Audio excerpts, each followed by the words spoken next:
Olá, vamos continuar aqui o nosso estudo. Vamos falar agora do declínio e a queda do reino de Israel, aqui na apostila, página 21. Como nós vimos, o reino estava dividido, reino do norte Israel, reino do sul Judá. E no reino do norte não houve nenhum rei que fosse temente ao Senhor. Todos eles se voltaram para o pecado, em especial para a idolatria, e levaram o povo também a pecar. Alguns tiveram oportunidade de escolher temer ao Senhor, como Jeroboão, como Jeú, porém resolveram andar nos caminhos errados dos seus antecessores. No caso de Jeú, nos caminhos de Jeroboão, e Jeroboão foi o exemplo, de rei mau que se perpetuou por todos os outros aí. Nós vemos aqui então a sequência de reis. Jorão, no capítulo 3, Jeú torna-se rei no capítulo 10, Jeoacás é mostrado no capítulo 13, também no capítulo 13, Jeoás e Jeroboão II, Zacarias e Salum, retratados no capítulo 15, bem como Menahem, Pecaías e Peca, e Oséias é citado no capítulo 17. No capítulo 17 é mostrado a queda definitiva do reino do norte. No ano 9 do reinado de Oséias, o reino de Israel foi levado cativo por Salmanaser, rei da Assíria, por causa da idolatria do povo. Como eu falei, o povo estava colhendo aquilo que eles plantaram. Vamos ler aqui o texto bíblico no capítulo 17, verso 13 em diante, diz assim: O Senhor advertiu a Israel e a Judá por intermédio de todos os profetas e de todos os videntes, dizendo: Voltai-vos dos vossos maus caminhos e guardai os meus mandamentos e os meus estatutos, segundo toda a lei que prescrevi a vossos pais e que vos enviei por intermédio dos meus servos os profetas. Esse é o verso 13. É até o verso chave aqui para a gente entender o segundo livro de Reis. Nós vimos aí no vídeo anterior que esse período foi um período onde o ministério profético foi muito forte, porque Deus levantou ali os seus homens para servirem de boca dele e para alertarem o povo. Larguem a idolatria, deixem os maus procedimentos, arrependam-se e voltem-se a mim. Continuando aqui, porém não deram ouvidos, verso 14. Antes se tornaram obstinados, de dura cerviz como seus pais que não creram no Senhor seu Deus. Rejeitaram os estatutos e a aliança que fizera com seus pais, como também as suas advertências com que protestara contra eles. Seguiram os ídolos e se tornaram vãos, e seguiram as nações que estavam em derredor deles, das quais o Senhor lhes havia ordenado que não as imitassem. Aqui estamos no verso 15. Lembram-se desde a época da entrada no reino, na terra de Canaã, lá com Josué, ainda antes, em Números, Deus já alertando o povo, Deus já falando que eles não deveriam se misturar, porque se eles se misturassem com o povo dali, se eles não eliminassem todos aqueles povos de Canaã, isso traria consequências. Essas são as consequências. Verso 16. Desprezaram todos os mandamentos do Senhor seu Deus e fizeram para si imagens de fundição, 2 bezerros de ouro, obra de Jeroboão, como falamos na aula passada. Fizeram um poste ídolo, adoraram todo o exército do céu e serviram a Baal, obra de Acabe e Jezabel, falamos na aula passada também. Também queimaram seus filhos e suas filhas como sacrifício, deram-se à prática de adivinhações e criam em agouros, e venderam-se para fazer o que era mal perante o Senhor, para o provocarem a ira. Verso 18. Pelo que o Senhor muito se indignou contra Israel e o afastou da sua presença, e nada mais ficou senão a tribo de Judá. Então a gente vê que devido a tudo isso, o Senhor se irou contra o reino de Israel e usou o reino da Assíria como instrumento para ira, para a punição do reino do norte. Isso também mostra, e a gente vê isso no livro o segundo livro de Reis, que Deus, ele é soberano, que ele está presente, ele continua reinando e ele usa quem ele quer da forma como ele quer. E usa inclusive nações idólatras, usa inclusive ímpios como instrumento seu para aquilo que ele quer fazer, seja para abençoar ou seja para amaldiçoar, que é o que é feito aqui. Na página 22 aqui da apostila, o rei da Assíria levou para Samaria gente de outros povos que levaram seus ídolos, fazendo o povo de Samaria prestar um culto misto.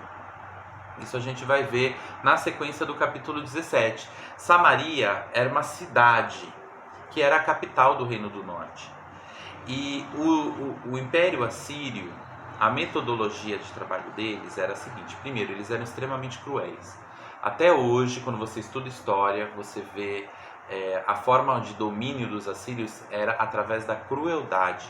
Eles dominavam realmente impondo a força, impondo a crueldade sobre os povos. Então, eles usavam de força, usavam de violência, usavam de técnicas de persuasão através de tortura, através de morte. Eram extremamente cruéis, eram famosos por isso. E além disso, quando eles dominavam uma região, o que eles faziam? Eles levavam o povo dali e colocavam povos de outras regiões para lá, para que aquela região não se levantasse de novo, não retomasse um governo, não se rebelasse contra eles. E foi o que eles fizeram no Reino do Norte. Eles tomaram a Assíria, que era a capital, tomaram todas as cidades de Israel, e ali eles trouxeram povos de várias regiões que eles dominavam e instalaram ali esses povos, que trouxeram os seus deuses, que trouxeram os seus ídolos. Assim surgiu naquela região de Samaria um culto a Deus misturado com o culto a outros deuses, práticas totalmente diferentes das que deveriam ser seguidas de acordo com o padrão que Deus deu lá no Pentateuco, lá para Moisés, nos primeiros livros da Bíblia. Vamos ler aqui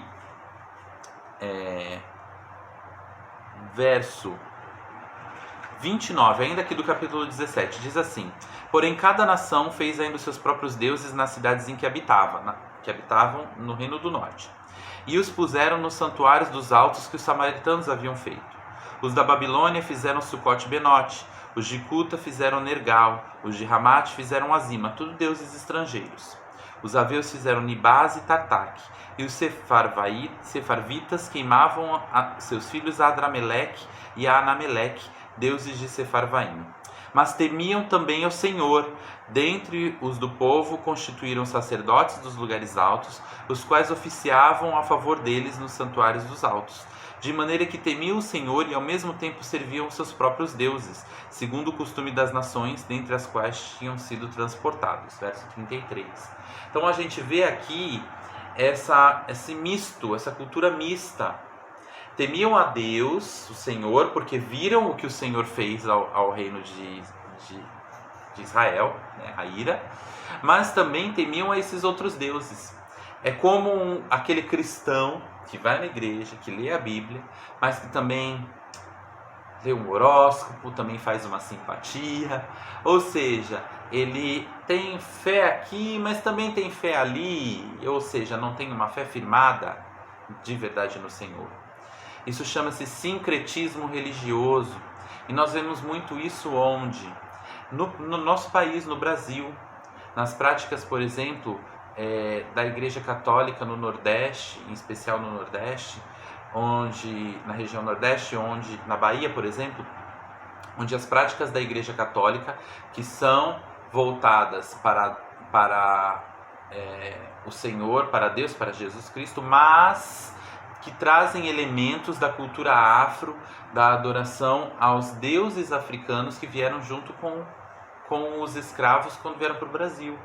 E ali se misturou e hoje há o que a gente chama de sincretismo.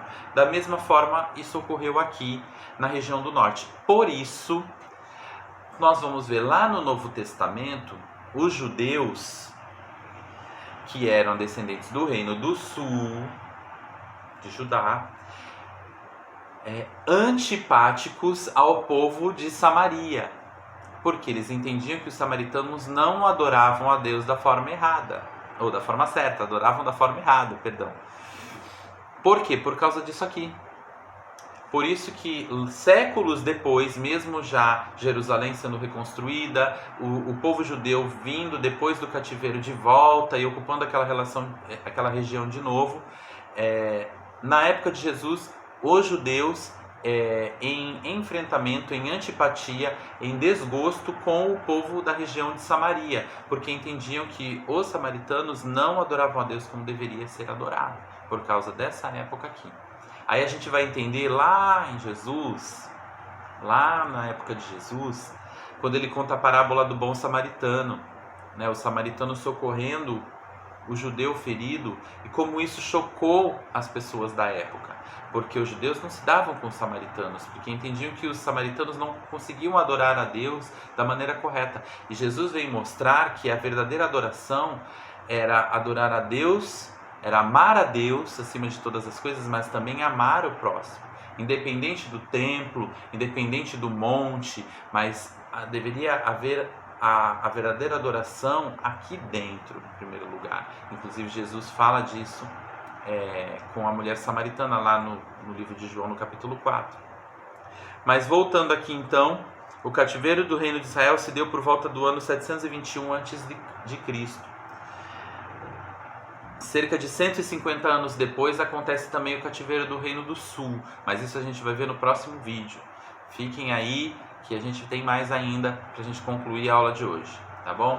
Até mais!